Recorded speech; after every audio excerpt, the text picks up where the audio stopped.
Welcome back to Fix Your Apps. In today's video, we'll be showing you how to post a rotated photo on Instagram, step by step.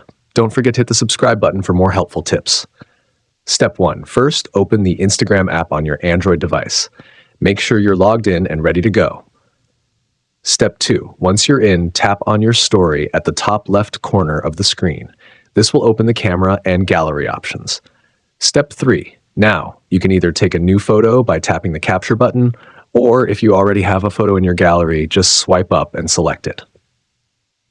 Step 4. Rotate the photo. Use 2 fingers and simply rotate the image to your desired orientation. This is an easy and quick way to adjust the angle. Step 5.